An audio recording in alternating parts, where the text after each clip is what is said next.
It's Aleya Antoine. You're listening to Tease podcast. Everyone loves the tease. Stop. Don't get too excited. She dropped me off on the side of a highway at a Cracker Barrel at 11 p.m. at night. My Lyft app was not working, and I had to hitchhike home with a Cracker Barrel employee and her mom. Hello, everyone, and welcome to Tease podcast. I missed you, bitches. I cannot believe that we are on our third episode. I am still so shy. I feel like when you're in a new relationship and you're like, yes, I know we made it past that first step and I fucking love you, but I still gotta be on my A game because I don't want to lose you and we're still in the phase where it is possible. Anywho, I do want to thank y'all first of all for tuning in to the first two episodes. I am so happy to say that we have over 3K Spotify impressions, which is really surprising. I don't know where they're coming from. I don't know if there's some secret one of yous that maybe don't really like me, but you watch it. Who really knows? I don't fucking care. I also noticed that I have a 20% area of non-binary watchers and listeners. And I just want to say, hey, sexies. This week has been a very crazy week, but let's start with today. So today I wanted to get in the podcast spirit. I wanted to make sure that I was very candid and in the right headspace to talk to y'all. So I actually haven't been to the gym in 3 months. Okay, I went last week, but I went once that week and then I didn't go ever again. And I thought, what's something that really gets my blood flowing, my thoughts going, and that really just makes me focus? And I thought, oh my God, I should go to the gym.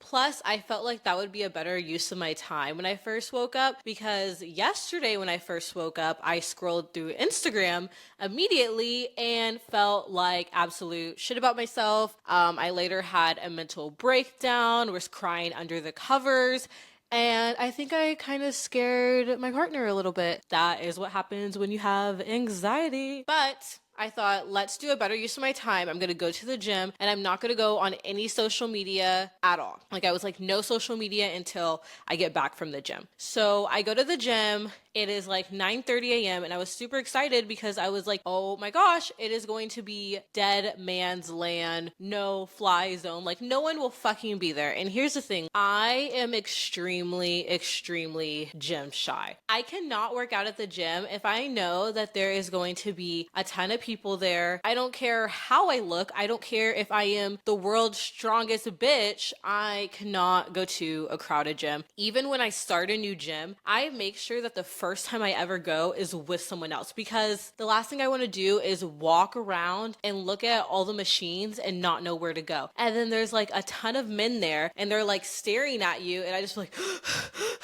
have you ever been at the gym and you know that you're looking for a certain type of equipment? You're looking around for it, right? And you just can't find it. So then you feel like everyone's staring at you and they're like, oh my God, does she know how to do it? Or worse, you find the piece of equipment, but you don't know how to fucking work it. And that is me all the time. I don't know how to work it, or I don't know how to adjust it. I may know how to work it, but then I get there and it's on knob 83 for a 6'2" guy, and I'm trying to lift it up. And then it gets worse when a guy then offers to help you. I would rather struggle. I would rather go on my phone right now and look at a YouTube video on how to work this machinery than talk to a stranger at the gym. I was really excited that it was going to be empty. I pull up in the parking lot, 2 cars were there, and I was like, oh my God, I'm wet. Pussy throbbing. I'm about to have the whole weight room to myself. I'm sitting in the car drinking my pre-workout, and a guy honks at me, and I'm like, what the fuck? I'm literally parked legally. And he's like, hey, is it open? And I was like, it should be. And so then he's like, well, I've been waiting and I drove 45 minutes to come to the gym. I walk up there and it says closed for Juneteenth. And here's the thing. Clearly, I care about Juneteenth. I mean, freedom, right? Freedom for Black people, right? I'm Black. I actually really love Juneteenth, and I can't even believe that it wasn't celebrated way longer ago.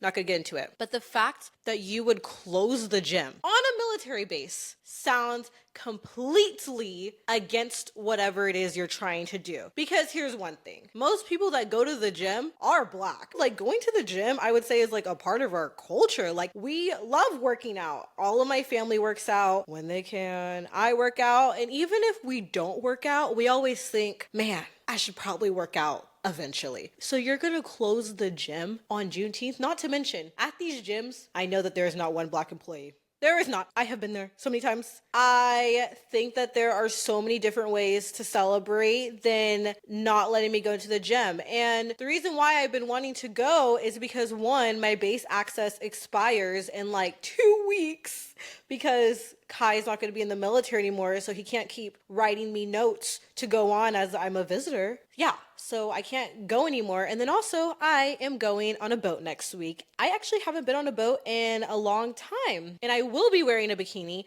I did not know that people wear regular clothes on boats until I moved to Seattle, which, like, is fine, but if I'm gonna be on the water, I want ass out, titties out. My bikinis look like a fucking thong, which means that I need to go to the gym if I'm going to dress like that. So I'm very discouraged, and I decide to go ahead and go to another gym on the complete opposite side of base. It's like 10 minutes away. I pull up, and the first thing I see is a guy walking out of the doors in jeans. I need to know. Put your hand up. If it's you or your man or your friend or your dad, who is letting these men wear denim jeans to the gym? The audacity. Here's why it really bothers me is, one, it just doesn't fucking make sense. How are you gonna drop it like it's hot and squat if you're in blue jeans? Like, if I tried to work out in these right now, my button would pop off, my whole jeans would just fly off, and I would probably be fucked. Second of all, this just goes back into how men can get away with wearing or looking like whatever. If you're gonna go somewhere, dress appropriately. I want you to imagine that you're at the gym, right? And a woman comes in and she is wearing jeans. Completely unacceptable. What is she doing here? This is why girls can't work out, because they wear jeans to the gym. What kind of fashion show is this? You see the double standard, but men just get to waltz up here in their denim jeans. I need to know who is sucking their dick. Who is sucking these men's dicks? I quite often wonder that with a lot of different people. Here's the thing. When you go for the guy that is below you, right? You may think, oh, I'm being a good person. I'm looking at personality. What you are doing is giving these guys an even bigger ego and making them so insufferable that they would find it okay to wear jeans to the gym. I can't do it. My best friend's mom always says, if a guy is mean, unkind, ugly, stupid, what's the other one? And doesn't have money, then what is he good for? And I just want you to think about that next time you're thinking of giving someone a chance that you know you shouldn't, because it is plaguing us all. That was my little escapade at the gym. I did eventually go. I listened to Sexy Red's entire new album, which is a great motivator if you need that. It will get you through every ab crunch. I've been wanting to make a workout video, but I will do that once I start going to a new gym, because the problem with the one on base is that you can't wear sports bras. And I have to admit that definitely takes away some of the experience, which I think is why I have a hard time going consistently, is because what's the point of working out if you can't get a gym pic? I'm sorry, but what is the point of working out if I can't wear my little booty shorts, a little sports bra? But what's the point of working out if I can't take a gym pic? There is no point. There is no point. There is a point, but it definitely does make it a lot harder. Earlier this week, I actually filmed a YouTube video. I don't want to say what it is because I did not read the contract and I have no idea what the terms are. But it included me and Kai being hooked up to a lie detector, which was extremely interesting. Here's the thing about lie detectors. I have no idea if they work or if they don't. I've been told that they can tell when you're lying, and I've also been told that the only thing that tracks is your heart rate, your anxiety, which would make sense because when I went on, she was like, are you okay? Are you nervous? And I was like, why? And she was like, your heart beating's really fast. And I was like, oh, I have anxiety and I have not smoked. That is what you're noticing. We went on a lie detector. It was pretty cool. One One of the things that I also had to do was drink hot sauce. It was not worth it. That shit fucked me up. I was laying in my car for 2 hours, just so sick. The very next day, it felt like I had a fire in my stomach and like I was literally going to explode from a ball of heat. So once that YouTube video does come out, I will be sure to share it so that way y'all can tell me it was all worth it. Y'all are probably gonna be like, Aleya, this was the dumbest thing ever, but let's hope.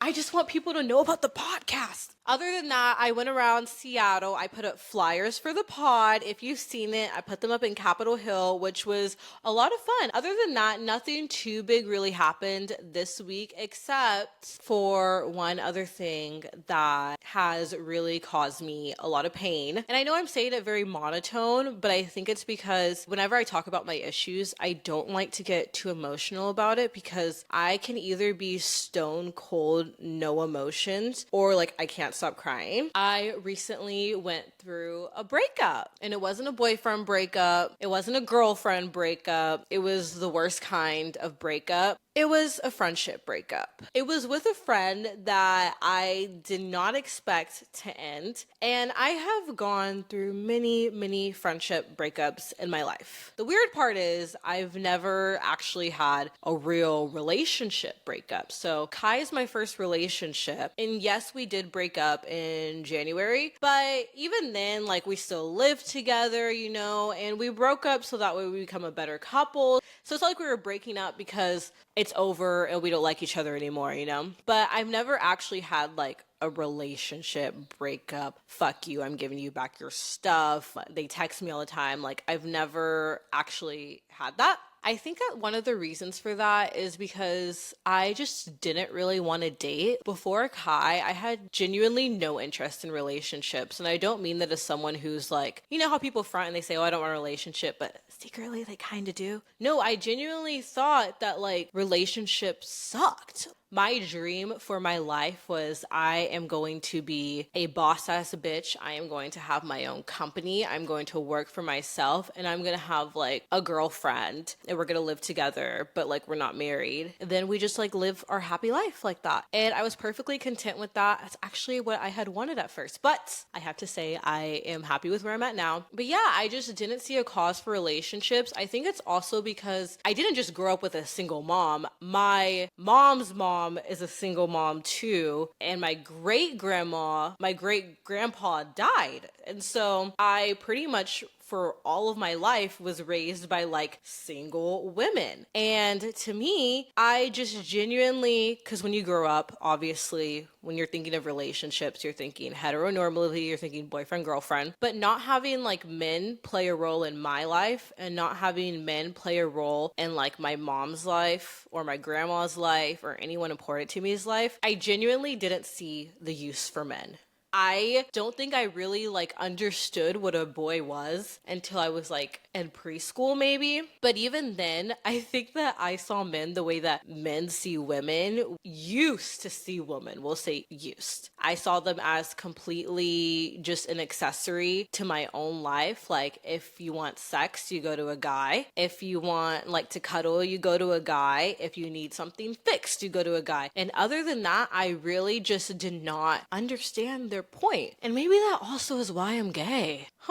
Because I really like crave mental stimulation, and that would make sense as to why I am kind of gay, is because I only saw the value in women for like 13 years of my life. I kid you not, when my mom got married to my stepdad, she was like, Aleya, this is going to be so good for you. Like, it's going to be so great for you to have like a father figure and like a strong man that's a role model in your life. And I was like, why? Why is that even important? I don't get it. What could he possibly provide in my life? And I think that's why me and my stepdad get along so well right now. But we did not when I was in high school. And I think it's that, not that I even hated him, but I just didn't understand why he was even there. Yeah, so I think that's why I never got in a relationship. I also think that it's because I will say my friends also completely scarred me from relationships. So first of all, as a kid, I watched my mom date, which seemed like a shit show. And second of all of my friends got into relationships before me, and that shit looked miserable. I swear I got relationship trauma just from like watching my friends experience and having them cry to me like One of my friends, she could never hang out for too long. She always had to end up going with her boyfriend, and he was cheating on her. He was cheating on her, and she was definitely the hotter one in her relationship. So I was like, she's a bad bitch, and she's getting cheated on by an ugly dude? What? No, I don't want to do that. And then my other friend that I was really close with was the girl that he was cheating on his girlfriend with. Like, she was the mistress. And then also, I think it's just that, like, even when I would meet my friends' boyfriends, like, I think that every girl has, like, gone through this. You meet your friend's boyfriend, you meet your friend's girlfriend, and they kind of stare at you like a little too long. And that's not me like talking about myself. I think this happens with every girl because people are horny, you know what I mean? And yeah, you're the person's friend, but they're still like, I think what it is that people love new shiny objects. So like someone may not even find you attractive, but since you're new, they're automatically like, oh my God, she's cute. And so like, I would like be like, why the fuck is he like kind of talking to me weird or flirting? And I was just like, okay, this is not loyal. It just didn't seem appealing. And then also, I genuinely loved being single. And that's not on like a love yourself, you are all you need type of thing. No, when I say I liked being single, I liked being able to hook up with whoever. I liked being able to go to a party, you look around, you're single, and you're like, who am I going to end up with tonight? Who am I going to make out with tonight? How many people am I going to make out with tonight? Wow. Oh my God, Kai, don't get the wrong idea. But when I was single, like, I thought that shit was fun. I think it's also because I love meeting new people. I love getting to know new people. I loved hookup culture. I'm not gonna lie, that is so American, but like, I thought this shit is great. That's why even my single friends now, I'm like, why are you bitching about it? If you just really embrace it, then one, that's how you'll actually love it. And two, once you finally like really embrace it, next thing you know, you're getting cuffed by the love of your life. That is how it always goes. And I don't know why people don't believe that. I think that really is how it goes. You know what it is? Why people don't believe it is because a lot of people think, oh, you know, once I say that I want to be single, then I'm going to be the love of my life. So I love being single. Gun to the head. Like, they don't actually mean it. But I'm saying, like, when you actually breathe in and out and you love it, boom, you're in a relationship. That's just how it goes. You can't have too much fun in life. If you're having a lot of fun being single, you're going to get cuffed. If you're delulu and ignoring all of your partner's red flags because you just want to be in a relationship, then that is how you end up single.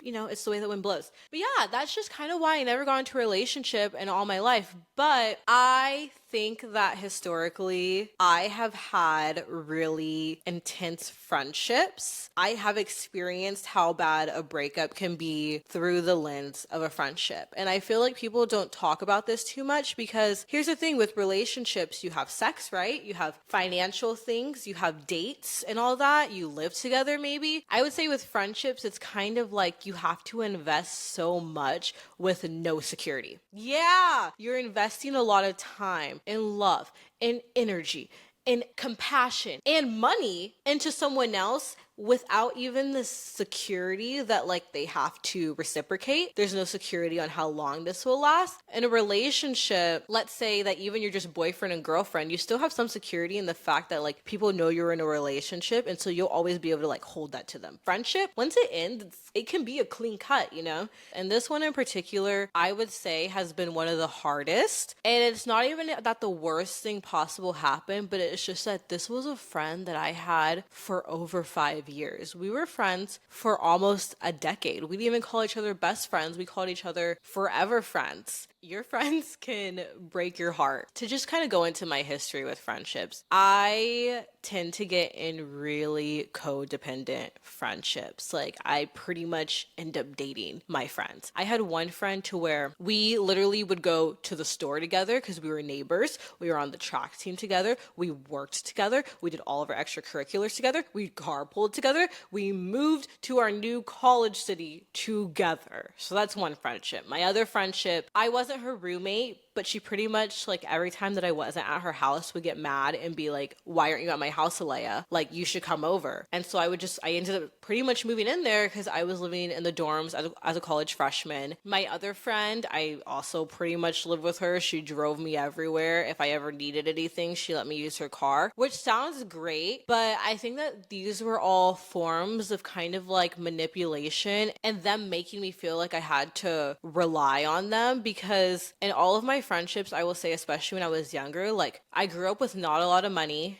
I paid for everything on my own. I was the one who bought my first car. And so all of my friends at that time knew that, and they knew that I was in a vulnerable position. And I was always friends a lot of times with people who either had more resources than me or were older than me. And I feel like that was sometimes taken advantage of, because I've never wanted to rely on people, because I feel like when you do that, people can just rip the rug out from under you. And so it was almost in a way making it to where we would get in an argument like, oh, I don't think I really want to do this, or I don't want to go that with you. Well, you borrowed my car the other day, but I didn't ask to borrow your car. You offered, and you didn't just offer, you kind of like insisted. Well, either way. Well, you spent the night at my house yesterday, but you said that you really needed me to be there. Well, yeah, I guess, but it doesn't matter, you still did it. Even one of my friendships, it wasn't even the weird codependent type, but we were just best friends. I was pretty much integrated into her family, you know, and even that ended in flames. And I guess I could talk about some of the endings. So the one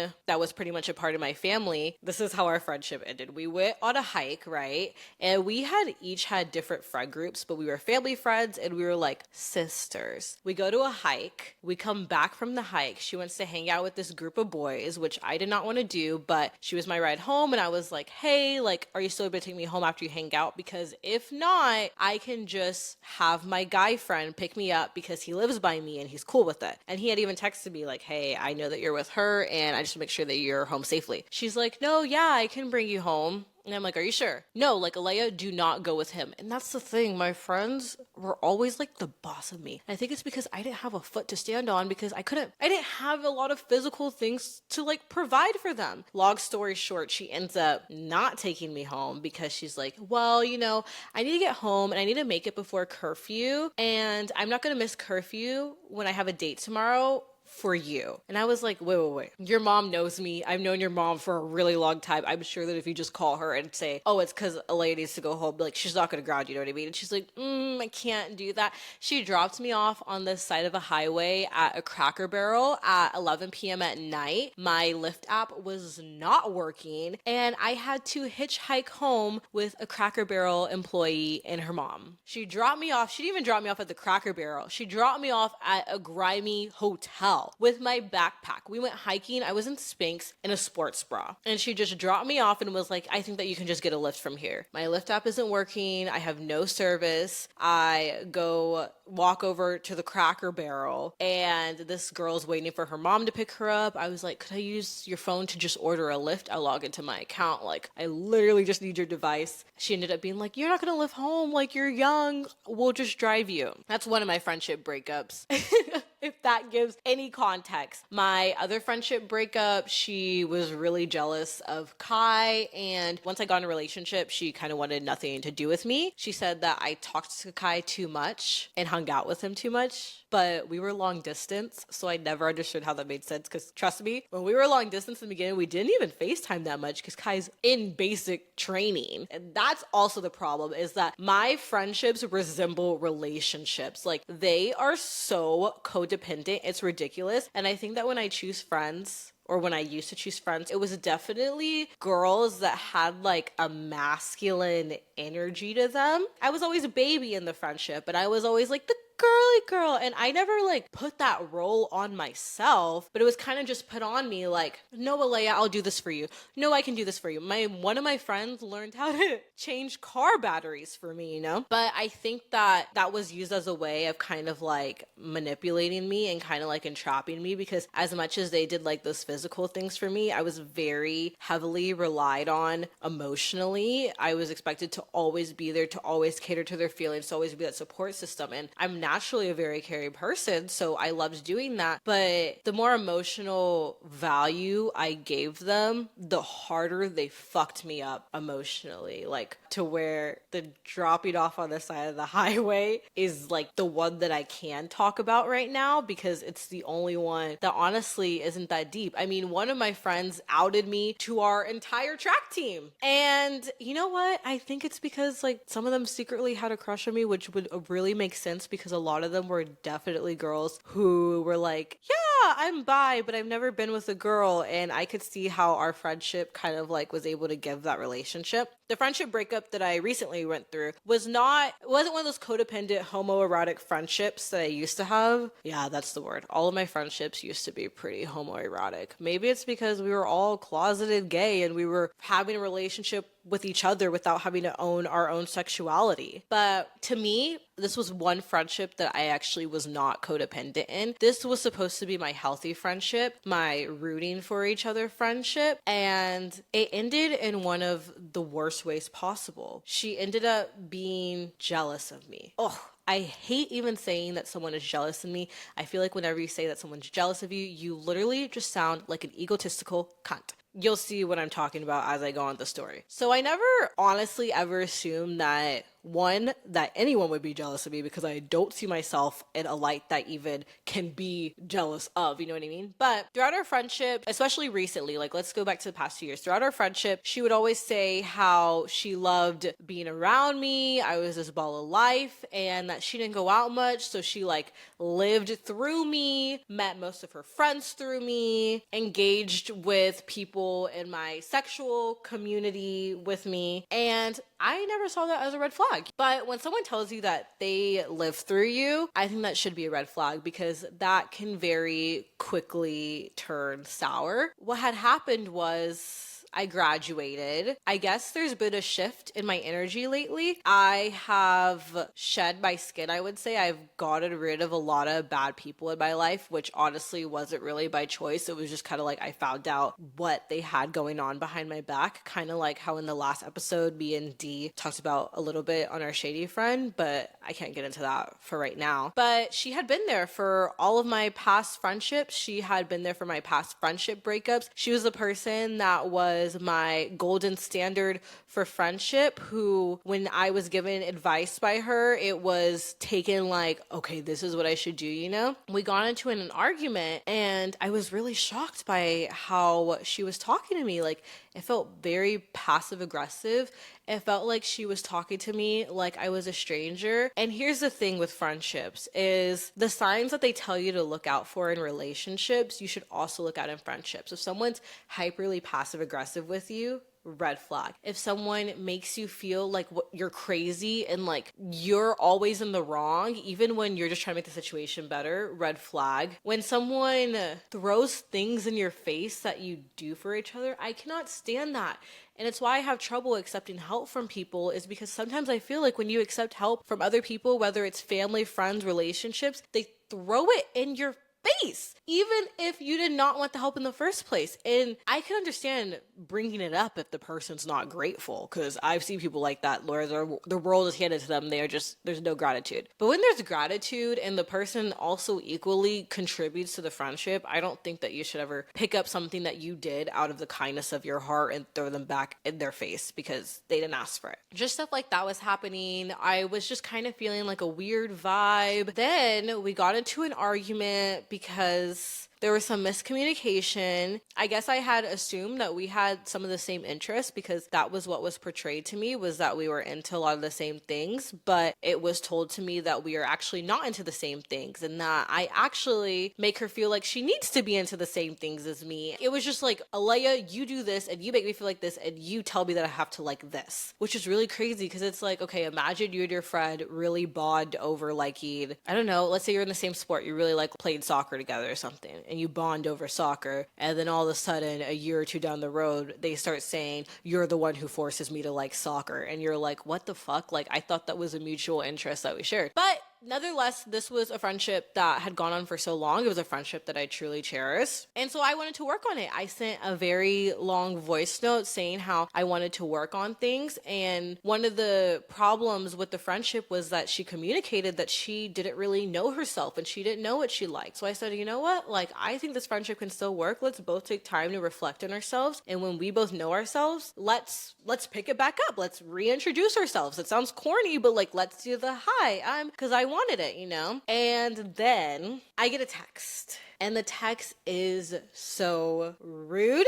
Here's the thing. One thing that she told me that she didn't like was social media. I thought it was a common interest. That was one of the big things. I was like, okay, whatever. But here's the thing. The reason why she sent me a really mean text was because two people that I'm really close to unfollowed her on Instagram. I didn't even know that they unfollowed her on Instagram. They unfollowed her for their own reasons. It had nothing to do with what happened between us, because honestly with us, I didn't talk about it because I was in a positive position. I thought we were working on it, so there's no need to like say anything negative and talk shit, you know? So they must have unfollowed her for their own reasons that have nothing to do with me. And the text just goes off on me about the unfollow on social media. I did not unfollow her. So I'm so confused. I'm like, why am I getting cussed out because two people that I know unfollowed you, but you don't care about social media? That doesn't make sense. And it is just like berating me. And I'm like, hey, first of all, this is why I have been alarmed in our friendship, is that like we don't discuss things. Like if it were me, I would be like, hey, did they unfollow me for a reason? Da da da da. Like I wouldn't just jump at someone's throat, but there was no asking. It was just, I see how you tell people to unfollow me. I see how this, and this, and I didn't deserve that, whatever. And I explained to her, like, I didn't even know that they had followed you. And she's like, regardless of the unfollow, I just don't believe in taking breaks in friendships. And here's the thing, when someone doesn't believe in taking breaks, that is a red flag to me, because if you don't believe in taking breaks, how are you ever going to better relationships or like set aside time for your own mental health? I don't know. I think breaks happen in all relationships. I mean, people name family members that they didn't talk to for a year and then they're fine. You know what I mean? Like, I don't believe in breaks, blah, blah, blah. And I can't be friends with you anymore because let's be honest, Aleya, whenever I'm around you, I feel less than you. And that is when I knew why the friendship wasn't working anymore. It was because of insecurity, and it was so confusing because I hold anyone that I'm friends with, I hold on a fucking pedestal. I think that they are the shit. I will hype you up. I dive into friendships the same way that I do relationships. And for a friendship to end because you feel less than me because you're comparing yourself to me, I should have known that this was the reason, because in our arguments she kept saying, I miss the Aleya from high school, the one with braces, the one who like was just goofy. You miss the Aleya from high school? The Aleya from high school, okay, yeah, I had braces. I didn't know how to do my hair. It was frizzy. I was in the closet. I was hypersexual with men. I didn't know myself. I was extremely depressed. My family was broke. I didn't have a car. I didn't have any resources. I was working 30 hours a week. The Aleya in high school had nothing. The Aleya in high school was so down in the gutter that like the only thing I could focus on was the day that was happening that day. Like, I do have anxiety, but anxiety can quickly turn into depression. And I will say that that was an extremely depressing period of my life. And you're gonna throw in my face that I'm not the person from high school anymore? Thank fucking God I'm not that person anymore. Because if I was that person anymore, I wouldn't have anything. I leveled up. I took care of myself. I became the adult that I needed in my own life. And she knew how hard that period of my life was for me. What that tells me, in combination with that text that I received, is that you can't be friends with me when I am doing well. That is another red flag in your friendships. If you ever feel like someone's jealous of you, again, I just like hate saying that because it literally sounds like you have a big head, but let's take away out the jealous part. If you think that someone may be insecure around you, envy you, want something you have, right? I want you to take a step back and think, would they be happy for me if I was successful? Would they be happy for me if I got something better going for me. And I will say that in all of my friendship endings, whether it was a homoerotic one, a codependent one, all of these friendships ended when something better happened for me because they weren't happy for my success. They weren't wishing me well. They weren't hoping that I did good. And they wanted to be friends with me at that point in my life because I made them feel better about themselves because I didn't have shit going for me at that point. And I think that if you are in a toxic friendship, if you're in a toxic relationship, pay attention to if they are happy for you when you succeed. If you feel like you just accomplished a goal and you can't tell them about it because you're going to make them feel bad about themselves, drop them. Because you cannot be friends when jealousy, envy, and insecurity are in place, because that is a recipe for disaster. That is a recipe for toxicity. That is a recipe for bringing you back down to the person that you used to be. And I talked to my mom about this. I talked to my best friend's mom about this. And I was saying, like, me and my friend are having this really rough time, this, and this. I read the text and they were like, Aleya, at first, I thought that it would work out between the two of you, but I hate to break it to you, but this friendship isn't going to work. Because you can never make a friendship like that work without the person probably ending up hurting you. In the hindsight, some of the advice that I got was, if you want to know how to spot if they're not happy for your success, if you achieve a goal, listen to see if they make it about them. If you graduate and they say, I just can't wait till I go to like a real college. I went to a university, UTSA, Roadrunners. I went to a fucking university, magna cum laude, but I didn't go to a real school. If you tell them, oh, me and my boyfriend are doing great. Oh, well, when my relationship, if they just instantly make it about themselves, they don't have the bandwidth to be happy for you. And I guess I've never just really understood this, because for me, like, I'm not jealous of my friends. I am genuinely always rooting for my friends. I get jealous of people on Instagram. I get jealous of the people that are not my friends that I see having these perfect aesthetic lives. Those are the people I'm jealous of. Those are the people that keep me up at night. Those are my demons to fight. I think it's also because, do you ever meet people that like you were so envious of maybe, or you maybe wanted to be like them? This happens to me all the time whenever I watch reality TV. Like, I may be super like, oh, I wish I was like her, or how did she get handed this and this? And then I learn her backstory, or I learn more about just what's going on in her life in the present. And I'm like, life is a totem pole. Life is an equal exchange. You get something good, there's something else going on behind the scenes, and you're like, okay, it makes sense. That is why I just cannot fathom, when you have known me for this long, when you know how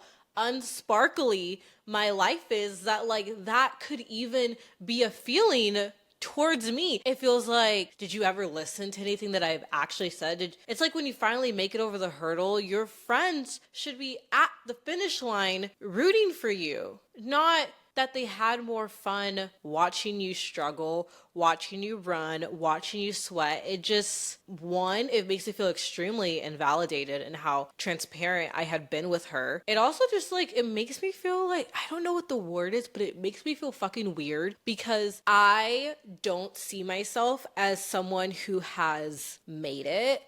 I am always trying to get to that next level, get to that next step, and I always feel like I fall short. I don't see myself as someone who could cause another person any of those emotions. Like, I struggle with imposter syndrome constantly. I love this podcast so much. I love the work that I do, but I struggle with views. I struggle with my engagement. I struggle with self-doubt. It's a new podcast. I'm coming at it completely raw. I am so aware that I only have a certain amount of followers on this. I'm so aware that I only have a certain amount of listeners, and I'm fucking grateful for that, but I just don't see myself at that level. And even if I was, I don't want my friends to feel like that around me. That's kind of what has brought me peace, is that in all of these friendship breakups, they've all told me that I kind of did nothing wrong, which also makes me feel crazy, because then it's like, what the fuck? why the fuck is this happening? It's like when someone breaks up with you and they say it's not you, it's me. And you're like, either way, it's affecting me. So what the fuck did I do to deserve this? I know what I did to deserve this. I don't think that I'm codependent in the sense that I need you to do stuff for me, because I'm perfectly cool if I have a friendship. I've had many friendships to where the person did not benefit me at all. But I'm codependent in the way that like I take care of the person emotionally. Like I take on their emotions. I want to be their cheerleader. I want to be there for them. If I have a friend, I want to be your fucking best friend. When it comes to friendship, I want to be your fucking everything. And that is a trait I need to work on, because it's okay to have friendships where you are not their number one. And those are probably the best ones, because as soon as someone tells you their secrets, what do you always hear? The person who knew the secret gets killed first. Whenever you know someone's secrets, that is when they start fucking you over. That's when they want to drop you, because you're the only person that knows the real them. And I will say that with all these friendships, I have been one of the few people that has known their secrets. And I think that becomes too much for them, because as much as they enjoyed opening up and getting it off their chest, now you're the person to where they look you in the eyes and they know that you know stuff about them that they maybe don't want you to know. I think that I also I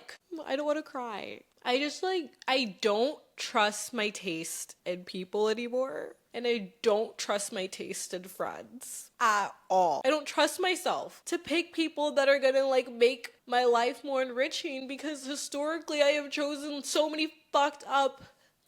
I don't think that there is good people or bad people. I think that there's a lot of people where they have good in them, but they're not necessarily good people. And I really value human connection. And it sucks when it feels too scary to do that anymore. It sucks when it feels too scary to meet new people or to open up. That got deep. Whew. On a lighter note, how with everything bad comes something good, maybe something funny, maybe a little comedic relief to make it okay. I am personally someone who keeps everything on my notes. If you're like Aleya, be here this time, typing in my notes. If I need to record this podcast, typing stuff in my notes. If I need to write an Instagram caption, my notes. If I need to text someone a really long paragraph, my notes. I have all my notes all the way back to 2019, pre-COVID notes app things, which basically makes it historic. I feel like if you have something from before COVID and it made it through here to 2024 that's historical, put me in a fucking museum. When there's a digital museum, people are gonna put up my notes. I used to have this toxic trait to when I went through friendship breakups, I just took it upon myself to let you know what the fuck you did wrong to me. Here's the thing. I think that everyone deserves to know what's going on in their own lives. So if I'm mad at you, I think that you deserve to know. I'm not going to be passive aggressive and treat you like shit and you have no idea. So when I went through friendship breakups, I let them know exactly why. And where did I type that out on? My fucking notes app. And so I was thinking maybe we should read one of them, because they're kind of funny. These are going to be over 3 years old. I was a fucking different person. I was 18. I was a fucking bitch. And even though someone did me wrong, honestly, now I still don't believe in taking the high road when people do you wrong. I don't think that you should ever seek out revenge, but I don't think that you need to wish them well. I don't think you need to forgive them. I think you could just wipe your hands clean and never fucking talk to them again. When you see them on the streets, you don't need to say hello, you don't need to smile, you don't need to pick up their call ever. So these were kind of just my last words before they were cut out of my life and didn't exist anymore. We should read one of them. Okay, let's just see. Let me grab my phone. I feel like I need to sit crisscross applesauce for this. This feels like a fucking sexting thing with you guys. My notes are more intimate than my fucking nudes, I feel like. No, listen to this. Class of 2020 varsity sprinter 200. I literally have my emails for when I was trying to go to college for track. My God, I have my unemployment confirmation number. I never did get COVID unemployment, but I'm kind of glad, because I heard that some people had to pay it back. When I used to be part of multi-level marketing, that is a story for another day. I'm sure some of you might know me from then. It's kind of embarrassing. I think we found one. Ding, ding, ding. It's titled, Why I'm Upset. And this is from September 19th, 2020. Why I'm upset. Your own issues that sink into our friendship. You get in terrible moods that ruin the vibe. You're closed off and don't communicate. You blame a lot of negative emotions on me. You only talk to me when you're drunk. You never care to listen to how I feel. You see what I mean by me and my friends were in relationships. Okay. Invalidate everything because you have it harder, quotation marks. Immaturity has come out recently. You drink to drown away your problems. Example.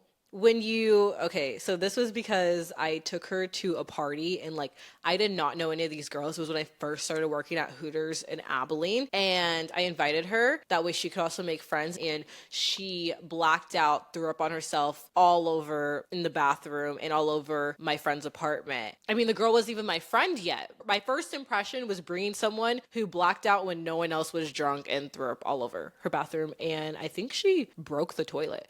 You need to grow up and figure out your own solutions. I can't communicate with you because it's just going to make you quote unquote nervous. You don't know how hard I have it because I can't talk to you. You are hurtful to me constantly. You outed me. Oh, this is the girl who told everyone I was gay. Here's the tea with this girl that told everyone I was gay. After our friendship ended, she went and got my old position at my old job. She started fucking the guy that was into me. She became friends with all the people who I was friends with. And then she told everyone that we made out and I was a bad kisser. We never made out. I have met some weirdos. First of all, why are you lying to people that we did something physical? Are you a fucking man? Because only guys lie about that shit. That was the one where she got the job at the same place I got one. She went to a school next to mine. When we eventually went to Abilene together, she then got a job where I worked. I don't know where I meet these people. You would think that I met everyone on fucking Craigslist. Don't think this friendship is important to you because, oh, she told me, I genuinely have no impact on your life. I don't know if I should read another one. Let's see. Should we read a second one? Okay, this one was to an old coworker. I don't care about your business really, because honestly, I don't think I can consider us friends anymore. You've been a complete bitch at work, and trust me, I'm not the only one who's noticed. You have a superiority complex and boss everyone around and expect people to run your food and do your work. You didn't have soccer for 2 months, and I didn't say anything. And then you bitch out everyone because you want to be cut after getting there at 7. You hustled my tables. Hustled my tables means basically when you're a server, you go up to someone else's table and you get money from them. This is like really old drama. This is also for 2020, so it's like extremely irrelevant to my life now, but just so you get context so you don't think I'm just like going off the deep end like rage texting. Then who the fuck do you are telling Sergio I didn't do my outs Saturday night after I doubled? I got checked out by him.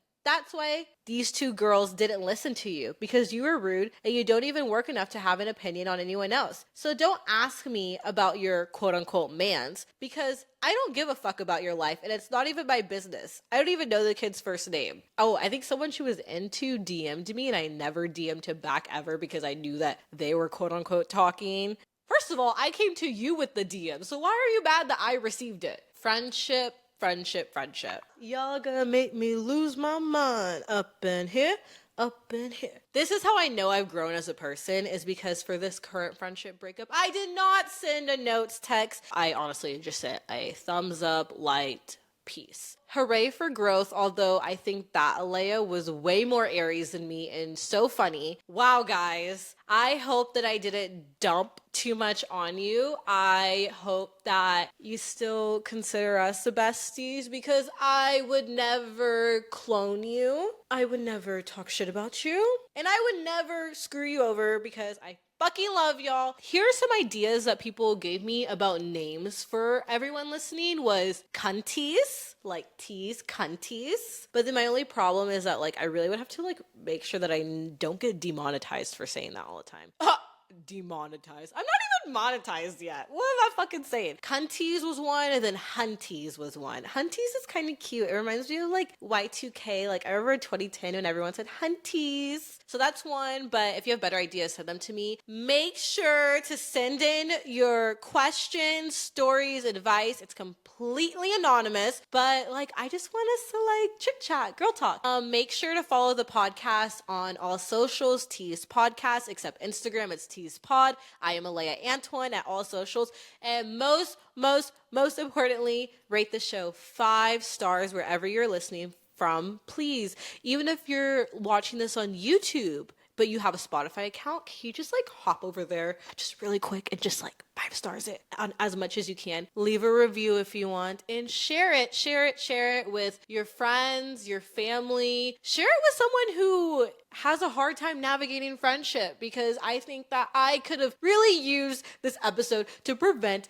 getting cloned and getting dropped off at a Cracker Barrel in the middle of the night. But who cares? I love you guys so fucking much. I really appreciate y'all for listening all the way till episode 3. I mean, whenever you start something new, you get really scared that no one's gonna show up, and y'all have genuinely made me feel fulfilled, made me feel happy, and made me feel appreciative, and made me feel like this is all for something, and I really appreciate that. And so I will see y'all next week, next Tease Tuesday. We're gonna have a special guest.